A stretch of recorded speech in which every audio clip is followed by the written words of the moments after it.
So welcome everyone to Startup Centre Victoria's monthly meetup, where we have a business-to-business chat with someone in the region that has experienced a startup and business scale-up. And today's guest is David Cordwell from Cordwell Digital Consulting. Now, he's worked in the digital marketing industry for over 10 years, but recently he has embarked on the journey of setting up his own digital marketing agency. And David and his two business partners are seeking to create an agency that offers value to clients without sacrificing their own ethics and work-life balance. So I'm really looking forward to asking more questions about that. But just before we get started, I'll acknowledge that we are meeting on the land of the traditional landowners. It could be Dja Dja Wurrung, Yorta Yorta, or Tungarung, depending on where you're dialing in from. So we do pay our respects. So welcome, David. Thank you for joining us as our guest today. To get started, perhaps you could give us a quick overview of the type of business that you've set up and the services that you're looking to offer.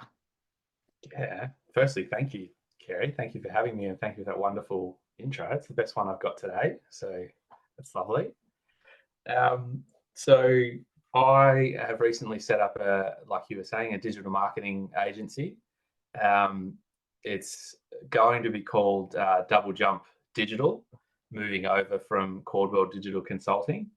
And what we're going to offer is consultancy to businesses who have a marketing function themselves or have the ability to perform a marketing function themselves, but need a little bit of guidance and consulting in helping get the wheels moving and making sure that they're doing things in the right direction. So that can include everything from building your own website to running ads on Facebook to search engine optimization and email marketing. There's between the three of us at Double Jump, we've done a lot of different marketing roles, and we know at least a little bit about a lot of things. And we find that people just generally need a bit of a push to get going, rather than have someone come in and charge them a heap of money to run the whole thing for them. It's just a handy thing to be able to, nudge people along and point them in the right direction. So two questions have come out of that already. Yeah. Why Double Jump? Why did you land on that name? I'm intrigued. It sounds great. Yeah. This may come as a bit of a shock, but I am a little bit of a video game nerd. I know I might look rather suave and athletic, but deep down, very video game nerdy. And it's a term you can jump twice in a video game. And when we were kicking around ideas for names, that's one that came up, and it sort of calls back to that reference of people who have a marketing function or who've started trying to do things themselves, and they just need that extra push or that second jump, that double jump, to help get them moving and feel a bit more successful in the marketing that they're doing, rather than it feel like a bit of a chore. I love it. There's a backstory to every business name, isn't there? So you've talked about partners. Is that one of your partners in the background there today? That's Carl. He's more of a silent partner. Silent partner. So what would his role be then? It's mostly moral support, to be honest. Great. A lot of the technical stuff tends to go over his head, but he tries his best. Security, maybe we could say, but apart from that, he doesn't move a lot. It's not looking too good on the security front. Sorry about that. All right. I've been distracted. All right. Now, explain to us a little bit about your startup journey so far, because startup can go for a long, long time. I'm interested in what was the catalyst that pushed you from being an employee into your own employer, and how long ago did you take that leap of faith? So give us a bit of a backstory there. Yeah. So I've worked in digital marketing for a long time. I went to La Trobe here in Bendigo. I'm not even sure what year, but 10 years ago-ish. And I studied a Bachelor of Strategic Communication there. Then out of uni, I worked at a local business as a marketing manager for a long time. Learned a lot about sort of the nuts and bolts of how everything works, and then sort of moving through to that more strategic decision-making part. From there, I moved on to an SEO specific agency, so a search engine optimization agency, which helps rank websites in Google. And then onto a broader agency after that, where I learned a bit more of the nuts and bolts around running ad campaigns and things like that. And one of the things that I noticed as I went through is I had a real passion for sort of problem solving in marketing. I get like a weird satisfaction out of like, okay, these are the tools that we've got, and here's the problem. What's the best that we can do? And particularly when I was working at the two agencies, it can you can sort of run into this conflict where this is the best thing that the client should do, but they either don't have the budget for it, or what they're paying the agency doesn't quite cover the whole shebang. And so I started to sort of pick up on that, and I wanted to almost go above and beyond for different clients, particularly ones that I got emotionally attached to. You know, they're lovely people running their own businesses, and I want them to succeed. And so I started to want to do things my own way, for lack of a better word, rather than be restricted to the very sensible, you know, agency billable hours. Everything has to run like clockwork. I wanted to do something that had a bit more flexibility, and something where it was agile to be able to meet whatever the specific needs were for a client. So even if someone was paying us for Google ads, they would ask me a question about email marketing or something like that, and I desperately want to help and go, okay, let me sit you down for an hour and I can tell you all about it. But it wasn't obviously included in what they were paying the agency for. So in between moving between some of the agencies, I had clients that would move with me, and I started doing some of those on my own as a bit of a side hustle, which went really well and gave me that flexibility. And that started to grow and grow and grow and grow, and it got to the point where I was probably doing like a job and a half of my day job at an agency, and then looking after these other clients as well. So I definitely started looking out for that point where, like, okay, when can I financially make this leap to be able to support myself and be able to sort of do things my own way. And as I was at that point, I started talking to another SEO account manager that I used to work with, Mark Wright, and he was in exactly the same position, funnily enough. And so we had a chat about it, and we had another chat about it, and then it became pretty clear that it'd be a really good idea for us to sort of join together and you know, be interchangeable, help support each other in getting things done and things like that, and obviously bring all the clients together. And so that was a really big help in making that leap of faith, is having someone else there. Obviously it's another person to rely on, it's another person to talk to, it's another person who gets everything. We're also quite good sort of yin and yang focused, along with our third business partner, Mo. Mo's really good at the financial stuff. Mark can talk the back legs off a donkey, and I get into a little bit more of the technical related stuff.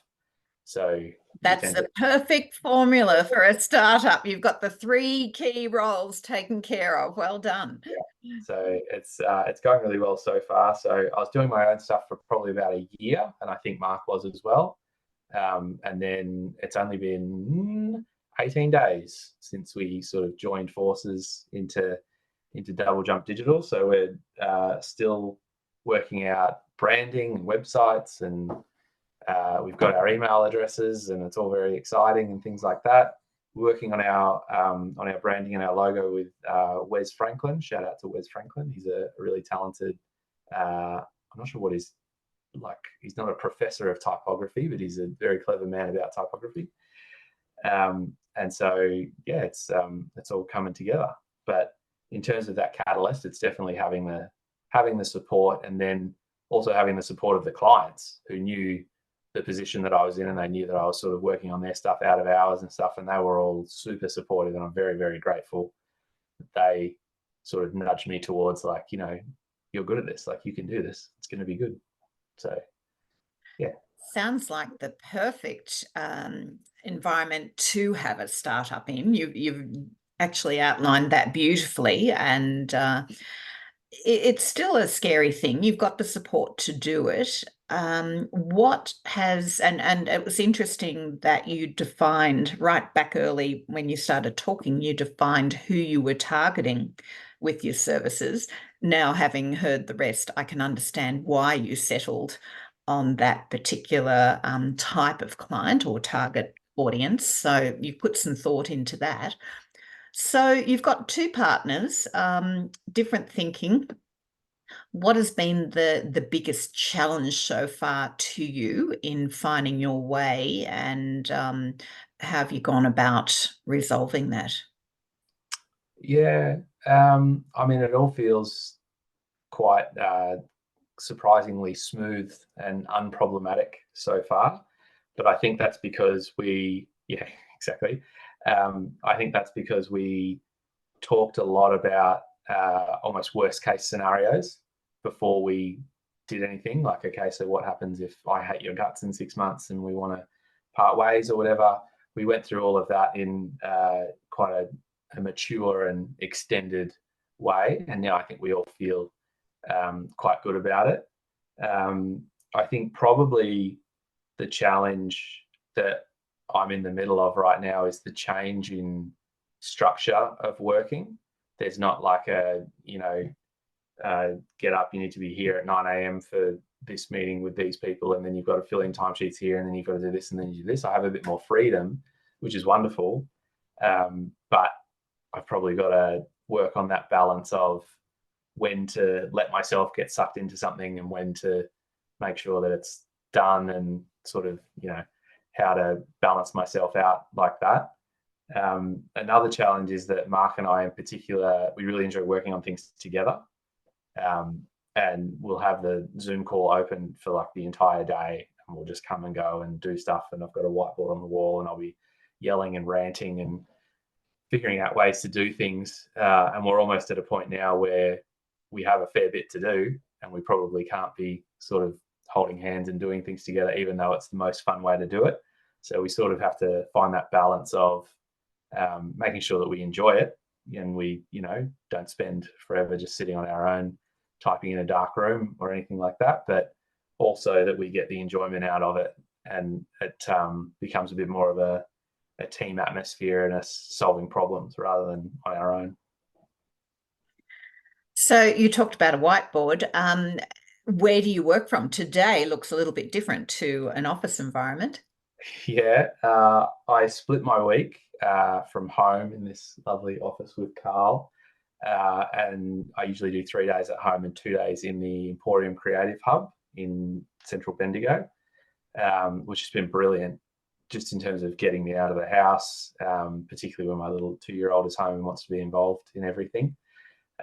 Gets me out of the house a couple of days a week, meeting people, working with people on similar projects. There's heaps of agencies in there who do similar work, and we're always sort of exchanging ideas and stuff like that.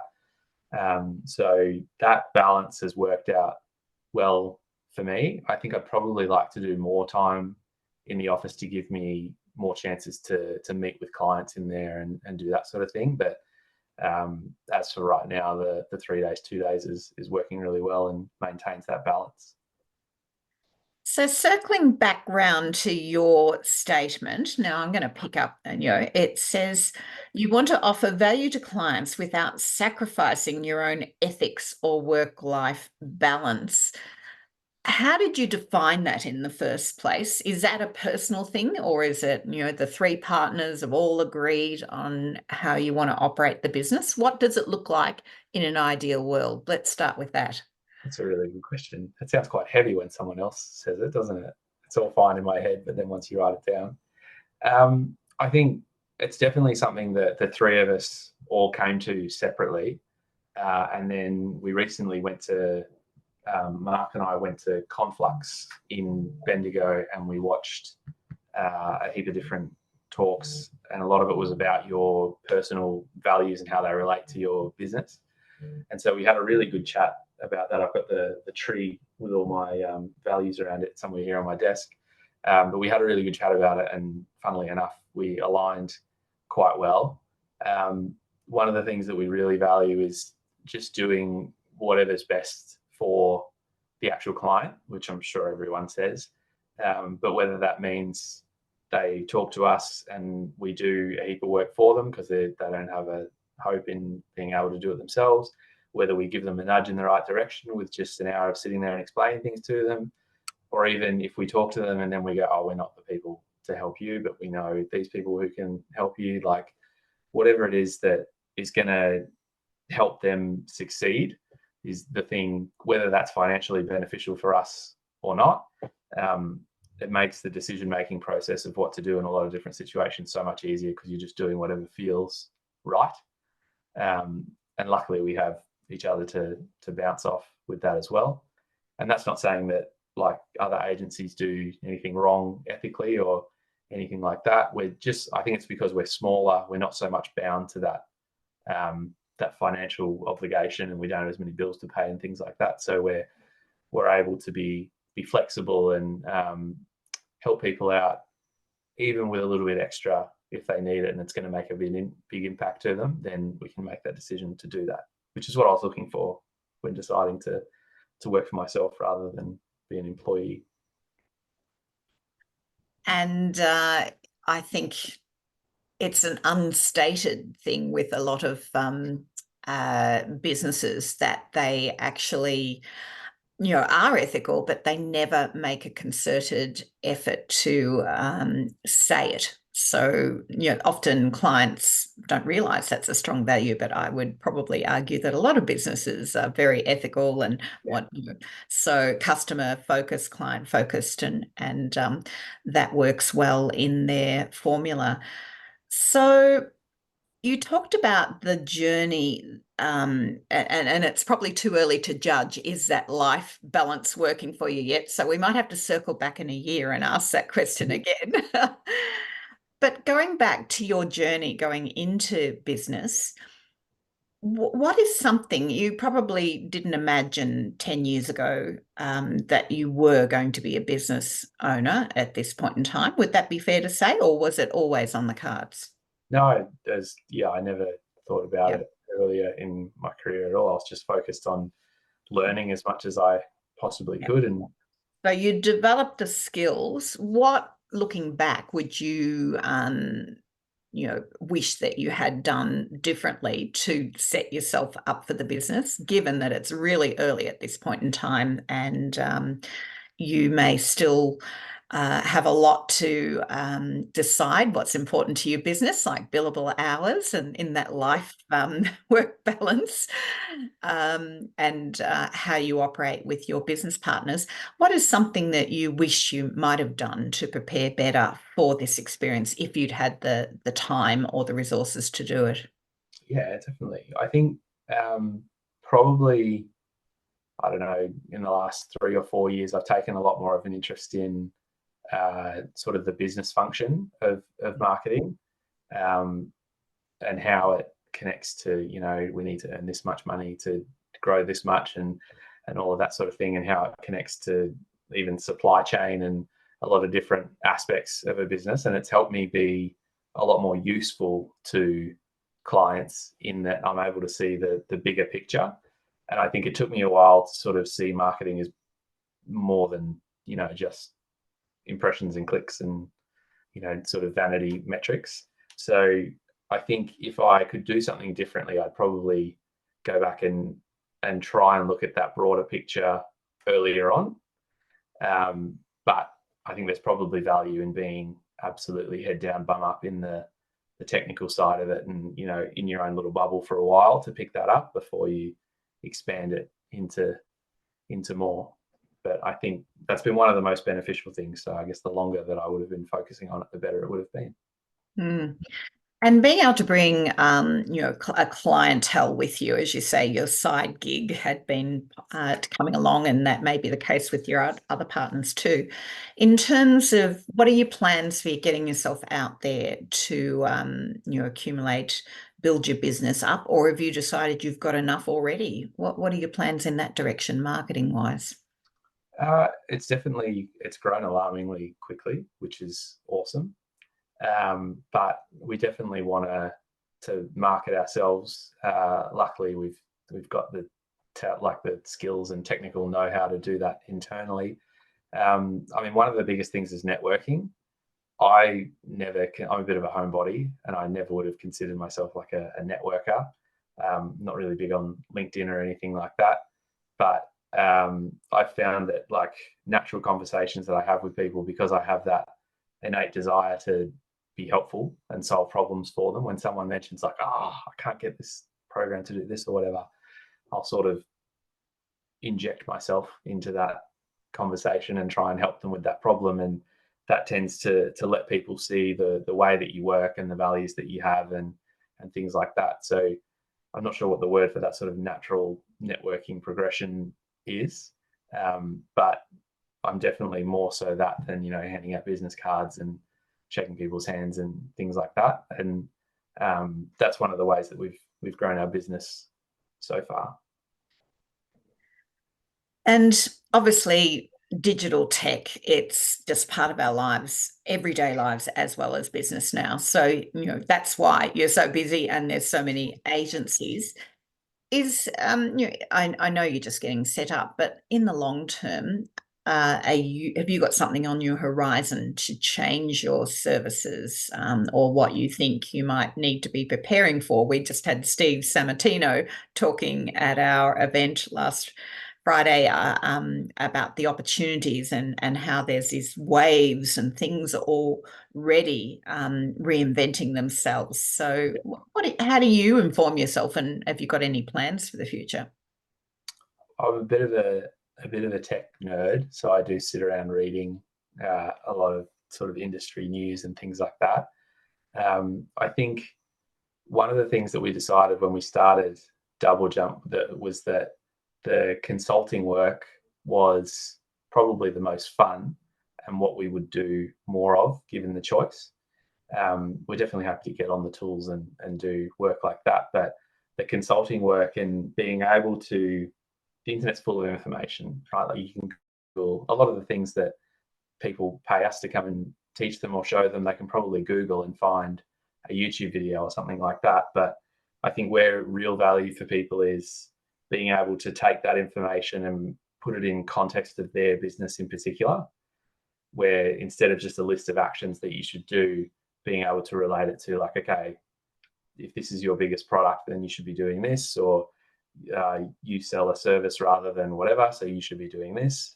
That context is really important. I think that's where the value lies for a lot of people, and a lot of clients that come to us, they'll just do what we call like consulting sessions. Sometimes I call them like a power hour, where they send a heap of stuff through and I read it all, and then I just sit there and talk at them for an hour or an hour and a half. And from that, we sort of sketch out a plan, and then it puts it into more manageable chunks for them. It gives them the skills to at least get started with those things or know what they should look up on the internet and how to implement it. And that tends to go really well for them as a low cost way to be able to start working on their own marketing. And then on the flip side of that, we have some larger clients, like multi-million dollar clients, who they have needs. They need a strategy that's big enough and ugly enough to cover a whole range of functions. And it's almost counterproductive to have someone advising you on the strategy of that and then someone else implementing it. So for those larger ones, we will do the whole shebang. We'll work with them to come up with the strategy, and then we'll go and implement it. But the smaller ones, it's more about setting them on their way. And yeah, I think it all comes down to being able to digest that information, having the experience and knowledge of how to actually implement things rather than just rattle off, statistics or things like that. That's a big ask from range of clients, but I guess that's what makes it interesting too. I hesitate to ask this question because you are in the tech Yeah, the industry. best ones. What are the tools? What are the main tools you are using to run your business that you think are going to, planning, running your business? Yeah, 100%. I'll get murdered by the tech fraternity if I don't say AI. So definitely, I'm not going to get started down that path, but it's as a productivity tool. We find it really useful to feed it the right information to be able to speed up a work process rather than just having it do it for us. Um, there's a way that you can interact with it where it becomes an extension of what you're doing rather than what you're doing for you. So I think that's where a lot of people go wrong with AI, and then it tends to not meet expectations when you don't really feed it what it needs and then just ask for the world. So that's one big thing that we use. And then the other that we're using is a platform called Notion, which is my favorite thing in the entire world. It's like an organizational platform. It's no code, so anyone can sort of use it, and you can put together your own. You can use it for a CRM, you can use it for note taking, you can use it for to-do lists, you can use it for a million different things. It's basically just like a big Lego set of a program, and you can build out whatever. And so we've built all our client tracking stuff, we've built all our metric tracking in there, we've built our task tracking in there, all of that good stuff. And yeah, it's easy enough to do without needing to be a software developer. So I looked for a really long time for something that I could customize to the level that I wanted, but then also I didn't have to go and do a 3-week course to be able to change. And that's one that's really helpful. So I definitely recommend that to anyone who's looking for a way to get organized. It tends to be a really good platform to sort of empty your brain in, and then it'll help you organize it. It also has AI integrated into it in some different ways, so you get the best of both worlds. That's a new platform that I can't recall hearing before. What would be its comparable type platforms that we would recognize, perhaps? It's hard because it's so flexible, but in its most basic form, almost like an Evernote or things like that. But then you can build it all the way up to be like a CRM that has as much data in it as you want to. It can go all the way up to like HubSpot's probably aiming a little bit too high, but in terms of like simple CRM functions, you can build it all out. So. Well, they're great tips. And as I say, I feel like we need to circle around in a year's time and this could be a really good, fun thing right in the early stages, and come back a year on and just see what's changed and whether you're still using Notion or you've moved on to something else. Yeah. And yeah, so fabulous. Thank you for chatting with us, David. It's been great. Is there anything that Carl would like to contribute to the conversation, or he's I don't good? know. I don't know if you can hear, but I can hear him snoring. So Oh, I don't okay. know if he, hopefully I Yeah. wasn't that boring, but Yeah, we'll have to up the ante, make it a little bit more interesting for him next time. Maybe throw a ball in between I asked questions. him to take notes, but he obviously must have forgotten that. Well, thank you so much for your time today, David, and good luck with your new venture. And I love the new name, Thank you. Double Jump Digital, and look forward to watching your progress. So thank you very much for your time. Thank you, Kerry.